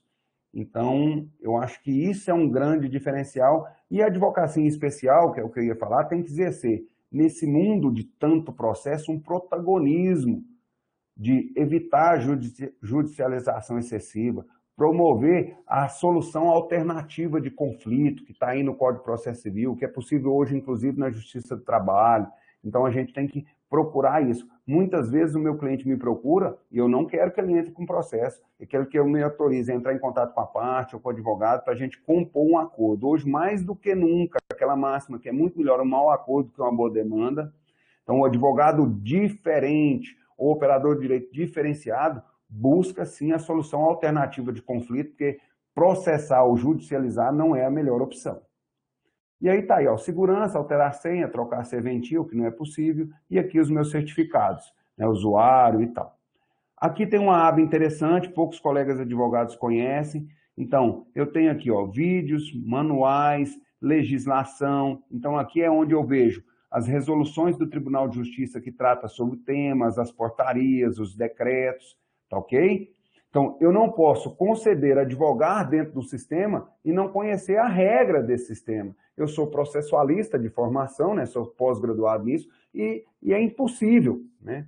Muitas vezes, o direito processual socorre o direito material. Às vezes, meu cliente não tem tanto direito assim, mas o direito processual, essa formalidade é possível. Então, o advogado, o operador, tem que estar atento a essas resoluções. Então, eu tenho essa aba aqui, onde me dá todas essas possibilidades, né? Inclusive o MNI, Modelo Nacional de Interoperabilidade, que, traduzindo a grosso modo, não muito técnico, é porque todos esses sistemas que fala desse Modelo Nacional de Interoperabilidade devem ser criados como se fosse um Lego, podendo acoplar outros sistemas dentro desses sistemas, tá ok? Então, os manuais desse MNI, e aqui, o leitor de recibo, um assinador externo, né? Hoje, eu só baixar os Firefox, tanto para Mac, iOS ou Linux, os downloads do Java. Então, eu tenho várias possibilidades dentro do próprio sistema de processo. Então, por exemplo, hoje eu não consigo mais assinar dentro do ProJude, eu tenho que assinar com assinador externo, tem algumas dificuldades. Então, por exemplo, eu tenho que assinar através de outro aplicativo, assinando externamente para o processo judicial eletrônico, eu não consigo inserir esses documentos no PJE, quando no PJE eu já assino dentro do próprio processo eletrônico. Então, são algumas diferenças que a gente vem citando naquele roteiro e que eu estou demonstrando aqui para vocês. O Lucas me pergunta aqui que é bastante grande a quantidade de processos, pergunta uma coisa importante. Como essa quantidade de processos não deveria aumentar o tempo de prescrição, enquanto não arruma um sistema eficiente ou quanto não der para buscar os seus direitos por meios extrajudiciais, há muito advogado que mais esperam prescrição do que advogam. Ô Lucas, você está equivocado. A partir do momento que eu acesso o judiciário, eu suspendo o prazo prescricional, tá ok? Então, independente da demora do judiciário, vamos pensar em um cheque, que teoricamente perderia a força executiva aí com 6 meses, ou a prescrição com 5 anos, né? Vou falar da prescrição, inclusive da possibilidade da ação, fugiu o nome aqui, eu tenho a ação de locupletamento ilícito, que poderia ser inclusive por 2 anos, e depois a ação monitória, que seria com 5 anos. Por isso que eu estou falando da prescrição total de 5 anos, tá, Lucas? Eu acesso um título executivo, cheque, como te dei exemplo, protocolo na justiça hoje demora 10 anos para ter uma resolução. A prescrição não começa a correr, não. Tá ok? É suspensa a prescrição. Então, independente do volume do processo e da demora do judiciário, a prescrição não vai ocorrer. Aí você vai me perguntar da prescrição intercorrente, que ocorre dentro do judiciário. A prescrição intercorrente também depende da inércia da parte, tá ok? A simples demora do judiciário não vai acarretar na prescrição, tá ok, Lucas? Doutor, eu peço só uma vênia para fazer uma ressalva com relação a causas de natureza criminal, né, porque delas pode ocorrer uma prescrição retroativa, uma vez lançada a mão da ação penal, o curso dela pode fazer com que ocorra uma prescrição retroativa, dependendo de qual for a efetiva sentença. Perfeito. Muito boa ressalva e pertinente a sua observação, até porque não é a minha área, viu, Thales? Eu não faço nada de penal aqui no escritório e me atento, ou me atenho, ou me atrevo a falar do pouco que eu conheço de processo civil, tá, pessoal? Então, assim, muito bem observado do Thales, e todas essas ponderações, quando eu falei, eu quis dizer da área civil, tá? E não da área penal. Obrigado, viu, Thales? Então, Lucas, fazendo essa observação, é que na área civil não vai ocorrer essa prescrição. É aquela máxima, né? A justiça não atende a quem cochila. Se não cochilar, você vai ter. Em que pese tem outra máxima, né? Que justiça tardia não é justiça. Então, a gente fica atento a isso aí. Então, pessoal, esse aqui é um pouquinho do PJ. Doutor Tabajara. Oi, professor. Eu não me lembro. Eu acho que você não sabe com quem está falando. Vou abrir minha câmera aqui, viu? Sei, a Ana Cláudia, que trabalhou lá com meu tio, não é isso, Ana Cláudia? Isso mesmo. Oh, como Aonde bom. que eu... Que bom que lembrar. Onde eu olho aí quando outros advogados solicitam o acesso ao nosso processo? Isso. No Projude não tem. Ah, não tem não? Não, no Projude não tem. No PJE tem, inclusive eu vejo acesso de terceiro, vejo quem viu isso, quem viu aquilo, e era uma dúvida, Ana Cláudia, que tinha um monte. Porque a pessoa falava assim, olha, fulano está alegando que não leu a intimação, que não foi intimado, mas tem um registro dele aqui no acesso ao processo. Isso jamais pode ser usado como advogado, como início ou contagem de prazo. Mas no Projude tem essa falha, sabe? Existem outras falhas no PJD que causam insegurança para nós advogados em relação a isso, tá? Eu acho que esses atos deviam ser registrados, a impossibilidade de apagar os dados, inclusive pelo magistrado, devia ser registrado, essas falhas, entendeu? Devia ser igual o PJE, que traz mais segurança. Tornar aquele ato indisponível, mas deixar o registro desse ato lá para trazer maior segurança em relação a isso. Então, aqui no processo judicial, em que pese, olha aqui, ó, eu tenho aqui liberação de acesso, eu solicitei 2 acessos aqui, ó. Não aparece que eu fiz esse acesso, a parte não vai conseguir ver. Tá ok? Então, perfeito, obrigado. Para finalizar aqui, ó, eu vou só mostrar como é que é a tela da consulta do processo. Então tá aqui, ó, eu vou fazer todo o processo. Se é de primeiro grau, se é de segundo grau, se é turma recursal, né? Vou cadastrar o polo ativo, o polo passivo, o substituto processual, já aparece o meu nome, a comarca. Então vou colocando todos esses assuntos e vou formando os autos processuais eletrônicos aqui. Então é o advogado que vai formar tudo isso e que vai fazer a autuação ou instauração desse processo, aumentando assim a sua responsabilidade sobre tudo isso e a necessidade de estar dioturnamente adquirindo mais conhecimento, e não só na área jurídica, né, mas também na área tecnológica e de informática.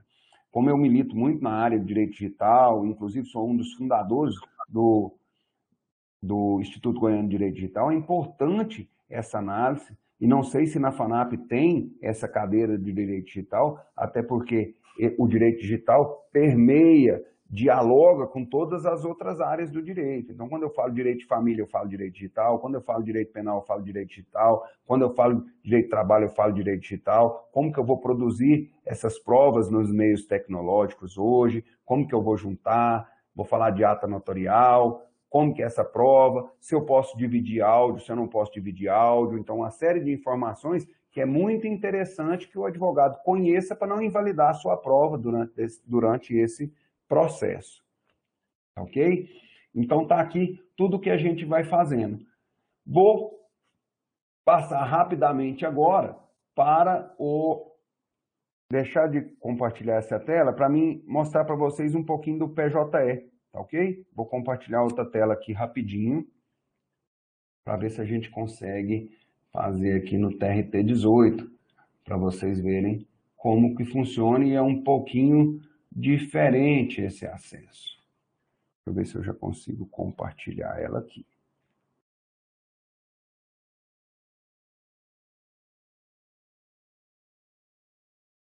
Espera carregar. Estão vendo aí a minha tela? Vou ampliar ela um pouquinho aqui, para ver se eu melhoro para vocês. Aí. Então tá aqui o assinador novo, que eu e o Thales comentávamos, o tal do Xodó, e aqui eu acesso exclusivamente com o meu certificado digital. Vocês viram lá no ProJude que tinha lá o meu login e a minha senha de acesso, e aqui o acesso já é exclusivo com certificado digital. Então eu cliquei aqui, ó, e aí as dificuldades aparecem. Tá lá, ó, falando que eu não tenho o Xodó instalado, que eu não vou conseguir acessar. Por quê? Porque eu estou no Chrome Firefox. E ele não é muito compatível com o Java, aqui foi desabilitado o Java. Vou ver se eu consigo compartilhar no Mozilla, que é onde eu vou ter o acesso aqui corretamente. Um minuto, por favor. Certificado digital. Ah lá, apareceu aí para vocês, eu vou digitar a minha senha.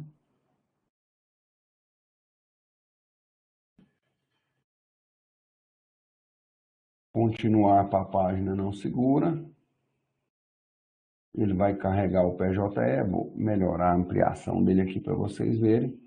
E aqui eu já tenho um resumo diferente do que vocês viram lá no PJD. Então eu tenho o meu acervo geral, os agrupadores e pendentes de manifestação.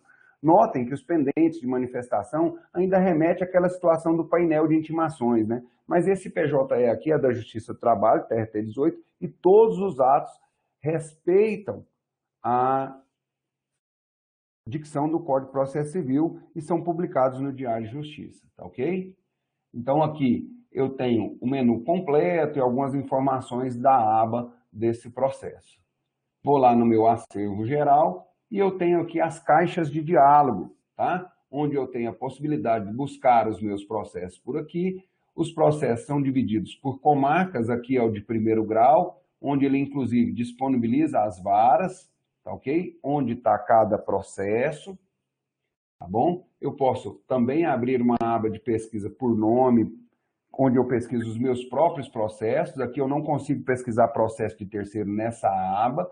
Para pesquisar processo de terceiro, eu teria que vir aqui, novo processo, aqui alguma aba, né? Não protocolado, pesquisar consulta de processos de terceiro. E aqui eu tenho registrado os acessos de terceiro no processo, conforme a Ana Cláudia perguntou para mim se era possível no PJD ou no ProJude. Então aqui é um pouquinho da aparência, né? Também posso peticionar avulso e também posso solicitar habilitação. Então aqui eu estou visualizando um pouco. E aqui eu tenho algumas outras facilidades. Aqui eu posso manipular, criar aba, criar caixas de atalho aqui dentro, entendeu? Deixa eu ver se eu consigo simular um aqui para vocês verem.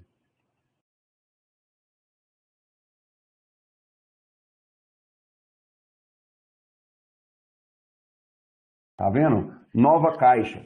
Então imagina, eu estou em Aparecida de Goiânia, como ele não some daqui, eu posso criar uma caixa e digitar o nome dessa caixa. Pôr assim, processos da FANAP. Incluir caixa.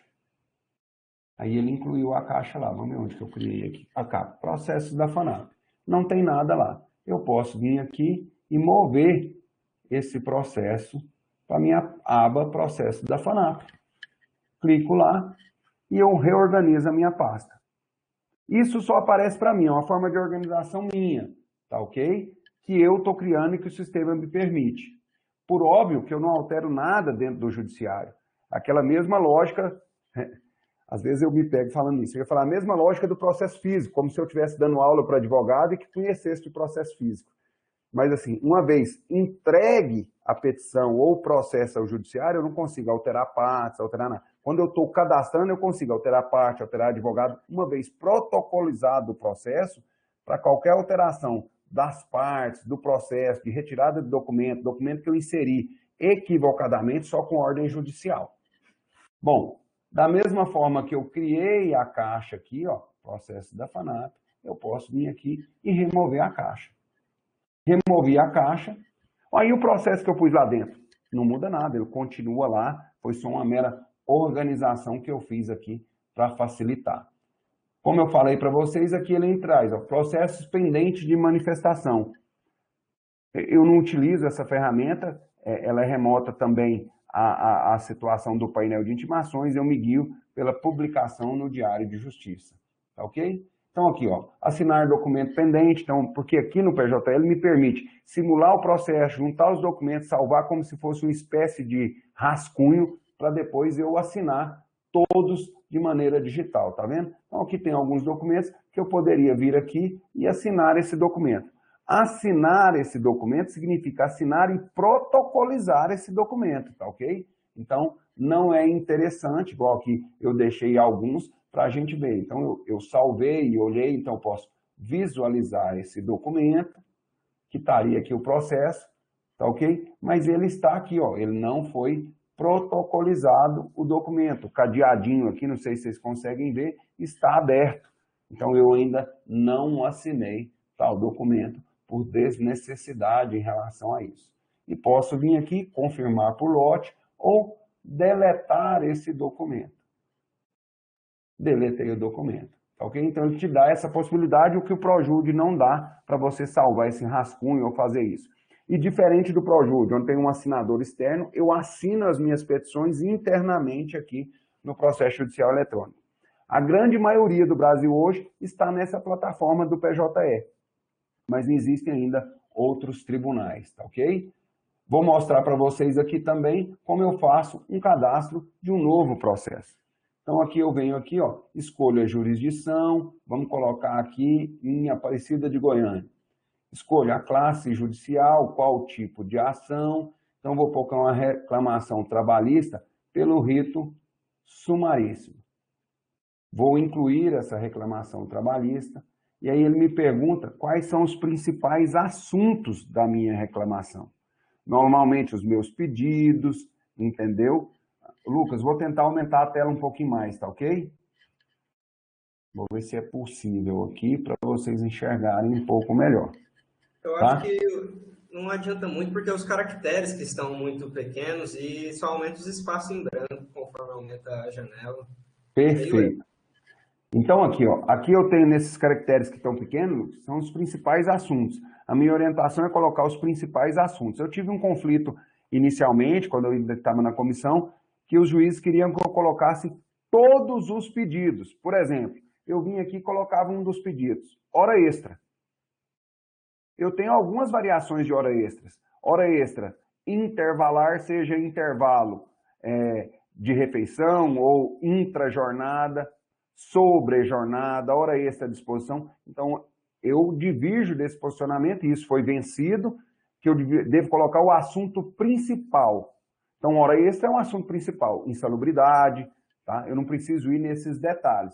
E isso foi construído para que o sistema separe esses assuntos para facilitar na hora de dar sentença, para facilitar a estatística, para facilitar o trabalho de todos os operadores do direito, especialmente a parte dos magistrados e dos serventuários da justiça. Então, eu vou inserindo aqui, ó, o sistema é bastante intuitivo, e vou inserindo esses assuntos, certo? Inserir os assuntos, eu vou cadastrar as partes. Aqui eu já apareço logo como advogado da parte, procuração de terceiro vinculado, outros participantes. Aqui eu não consigo cadastrar, por exemplo, o advogado da outra parte se eu estou entrando com a reclamatória trabalhista inicial. Nem sei quem será o advogado da outra empresa. Mas aqui eu posso cadastrar outro advogado do meu escritório, né? Aqui é um procurador, mas eu posso aqui cadastrar outra parte. Se ele é pessoa física, pessoa jurídica, Ministério Público, tá? Brasileiro ou não, digita o CPF dele, ele vai na base de dados da Receita Federal e coloca esse CPF e vai preenchendo aqui esses dados. Deixa eu ver se eu consigo fechar aqui. Então, fechei aqui. Aí eu tenho as características desse processo, se ele é em segredo de justiça, se é gratuidade de justiça, se tem pedido liminar ou se tem qual o valor que eu estou atribuindo à causa. Vou aqui, R$50 mil. Vou mandar gravar. Ele vai me dar uma informação aqui, ó. Por quê? Porque eu escolhi um rito que é incompatível com o valor da causa. Tá ok? Ele não vai impedir que eu assim o prossiga. Eu fiz isso de propósito, e alguns colegas que vão militar na Justiça do Trabalho, eu tenho essa limitação. Quando que eu vou fazer isso e que vou prosseguir? Por exemplo, o rito sumaríssimo, se eu não souber o endereço da parte e não for na audiência, o processo é extinto. Então, eu faço isso e justifico que eu estou fazendo isso para me possibilitar uma citação por edital, por exemplo. Tá ok? Então, ele coloca aqui a prioridade, se é idoso, se é aprendiz, acima de 80 anos, tá ok? Aqui eu vou anexar as petições. Então, hoje ele me permite usar o editor de texto próprio aqui do tribunal ou juntar as minhas petições em PDF, tá? Ele me pergunta aqui se eu quero usar o editor de texto do tribunal. E aí, ó, eu inclusive configurei o próprio editor com a minha logomarca, com o meu cabeçalho, e ele tem algumas informações aqui práticas do Word. Dá para a gente digitar uma pequena interlocutória, e aí eu falo que os demais documentos seguirão em anexo. Informações da Justiça do Trabalho, então vou colocar aqui aonde que eu quero protocolar esse processo, qual é o município, e por importante a gente ver aqui onde tem essa bandeirinha aqui, e eu brinco que essa bandeirinha parece a bandeirinha da Argentina, né, que é enjoada, então tem que esperar que os caracteres sejam carregados. Então vou digitar que é em Goiânia. Não posso digitar Goiânia e dar a tabulação, eu preciso que ele apareça ali as opções, tá ok? Então digitei Goiânia, ele vai me perguntar aqui, ó, qual que é a atividade econômica? Lembra quando eu falei, professor Tales, que ele me pergunta, inclusive eu sou recenseador do IBGE, que diferença faz para a minha reclamação trabalhista se a reclamada é do comércio, é da educação, é da indústria, é dos serviços, tá ok? Então ele vai me dando aqui algumas situações que eu preciso preencher e colocar aqui, ó. Onde tem o asteriscozinho em vermelho são informações obrigatórias. Aí eu gravo e sigo para o próximo passo, onde aqui eu vou completar as demais informações e protocolar ou protocolizar o processo. Então, esse aqui é o processo judicial eletrônico, né, da Justiça do Trabalho, do TRT 18. Tenho também outras, rapidinho, para a gente finalizar, já está tarde, o Projude, que a gente falou, do Paraná. O próprio login de acesso é diferente, aqui eu posso acessar também com o meu certificado digital, e aqui ele não está salvo no Firefox, eu teria que assinar aqui com o meu acesso de login e senha. Num é CPF, nesses outros aqui normalmente é o número da OAB e a sua senha privativa, mas que a construção básica é a mesma, tá ok? Professor Tales, eu acho que eu consegui dar uma passeada, falar um pouquinho da legislação, demonstrar alguns processos, processo judicial, o Projude, em que pese as falhas aí de áudio. Acho que nós já estamos aí com quase 103 minutos. 1 hora e 43 minutos. Passou e muito, né? Não, estamos razoavelmente dentro do nosso horário. E perfeito. Estou disponível para perguntas e questionamentos. Só até a meia-noite eu posso ficar aqui, tá tranquilo. Eu estava dizendo que eu acho que foi muito modesto da sua parte, doutor, falar que foi um passeio, porque, na verdade, foram lições muito preciosas aqui, coisas que eu, mesmo atuando diuturnamente na área, realmente pegava em dúvida, como é o caso ali das duas opções fornecidas acerca da publicação dos atos processuais e o início do prazo, que eu, depois que o Projude e PJE começaram a atuar de uma determinada forma, até tinha me esquecido que havia formas diferentes. Então, eu creio que isso aqui foi muito proveitoso para todos que ouviram, todos conseguiram tirar lições que vão valer aí por muito, muito tempo. Muito obrigado pela participação, professor Dr. Tabajara Pova. E, enfim, perguntas, alguém ainda tem a formular? Se não houver perguntas, eu já quero desde já abrir a palavra para as nossas coordenadoras aí do curso de Direito, Luciana Moura e professora Kelly Noronha, do NPJ, da Unifanap, se quiserem fazer suas considerações.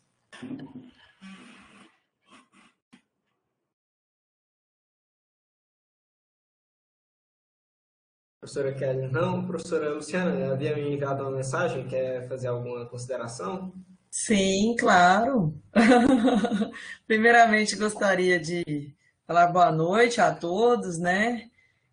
Peço desculpas, porque o meu intuito era de ter entrado logo no início para cumprimentar o doutor Tabajara, o professor Tales e todos aqui presentes, mas, infelizmente, como tivemos, assim, eventos simultâneos, né? E quando eu entrei aqui, aí eu achei que ficava muito indelicado da minha parte, tendo em vista que estava fluindo tão bem, eu interromper para falar oi, né? Então, assim, não ficava muito legal isso. Mas, enfim, o meu sentimento é de gratidão, viu, doutor Tabajara? Porque como num espaço de tempo tão curto trouxe tanto conhecimento, assim, de coisas simples, mas que a gente que acha que conhece o sistema não conhecia, ou se conhecia, estávamos esquecidos, né? E para os alunos, então, né? Nossa, é de grande valia, tenho certeza que foi um momento muito especial, de muito aprendizado. Agradeço demais, né? O doutor ter aceitado aí o nosso convite de pronto. Quero deixar claro que as portas da nossa instituição estão abertas quando o senhor quiser voltar, viu? Para falar de outros assuntos, ou quiser falar de um assunto específico, enfim. Muito bom, de grande valia, muito obrigada mesmo. E quero agradecer também ao professor Tales, que também, gentilmente, quando eu fiz o convite, ele acatou, né? Disse sim, estou à disposição, sempre muito disponível, muito atuante, muito inteligente com as considerações, né? Brilhantando mais aí, então, o nosso momento tão especial. E agradecer por tudo, porque assim, realmente a instituição pensou em assuntos que realmente viessem a acrescentar, né, aos alunos. Esse evento, o Integra, é um evento que está no calendário acadêmico, e o ano passado, por alguns motivos e pelo fato de estar na pandemia, não conseguimos, né? A instituição não conseguiu realizar. Então, assim, graças a Deus, esse semestre também estamos, né, vivenciando a pandemia, mas conseguimos realizar. Então, assim, tudo pensado com muito carinho para que os alunos realmente pudessem aí aprender um pouco mais, né, de uma forma um pouco diferenciada, com profissionais tão especiais, né? Muito obrigada, doutor, muito obrigada mesmo. Professora, eu que agradeço. Para mim é uma honra. Falar da advocacia, falar de processo, para mim, é algo que eu gosto muito. Né? Assim, eu estou à disposição da FANAP, eu acho, e falava isso com o professor Tales mais cedo e com as outras coordenadoras que entraram em contato comigo, que eu acho que a gente tem que compartilhar e disseminar conhecimento. Assim a gente melhora a atuação, inclusive do nosso ex-adverse. Eu tenho uma experiência classista de qualificação de advocacia e tudo, de maneira muito gratuita, e eu tenho muito amor nisso tudo, e fico muito feliz de mesmo que, mesmo diante de tantos desafios de fazer um evento tão grandioso como esse, num momento tão difícil, ver uma instituição como a FANAP propiciar isso para os alunos que estão aqui até a hora dessa, muitos deles aqui, em várias outras oficinas, e que, como eu falo para os meus filhos, é nessa hora que a gente vê o diferencial da instituição e de quem se propõe a estar aqui um pouco a mais para ganhar um pouco mais de conhecimento, mesmo que seja pouco, como eu consegui transmitir aqui hoje. Mas estou à disposição e a gratidão é toda minha. Sempre que precisar da minha contribuição, é só me chamar que eu estou à disposição. Muito obrigada. Nossa, muito bom mesmo. Thales, brigadão, viu, Thales? Foi ótimo. Assessoria aí para me mexer no sistema, aprendi, foi legal. A gente teve uma contribuição. Sem o Thales aí eu não ia conseguir, né? Não vou dizer interferências, mas as ponderações pertinentes, a troca de ideia para que tornasse possível esse bate-papo. Show de bola, viu, Thales? Obrigado. Bondade de vocês, doutor Tabajara, professoras, sempre muito elogiosas. Não sei se sou merecedor desses elogios, mas eu sempre fico muito lisonjeado. Doutor Tabajara, reitero, realmente foi um aprendizado muito grande. Eu acredito que para todos que puderam ouvir, falo em meu nome, mas creio que pelas manifestações que vimos até agora e das que virão em momentos posteriores, realmente o aprendizado que obtivemos aqui foi excepcional. Mais uma vez, muito obrigado por sua atenção e pelos ensinamentos. Boa noite a todos, então. Boa noite. Posso encerrar, professora Luciana? Claro, pode. Boa noite a todos, bom descanso. E amanhã temos mais, hein, pessoal? Vamos lá, avante sempre. Boa noite, Ana Cláudia. Um beijo especial para você, viu? Como Boa não me lembrar noite. de você? Pois é, um abraço, viu? Obrigado. Abraço, tchau. Tchau, obrigada a todos. Muito obrigado pela atenção de todos. Peço escusas aí pelo momento inicial que tivemos ali. Foi um momento muito agradável a abertura, embora alguns possam ter tido aí algum desconforto, mas, de qualquer maneira, muito obrigado por terem ficado até o final e sintam-se lisonjeados de terem auferido aí lições muito importantes. Sendo assim, eu encerro o evento e, mais uma vez, agradeço a todos, desde o Dr. Tabajara, passando pelos professores, e todos os colegas, alunos que ouviram tão preciosas lições. Então, até logo a todos. Boa noite.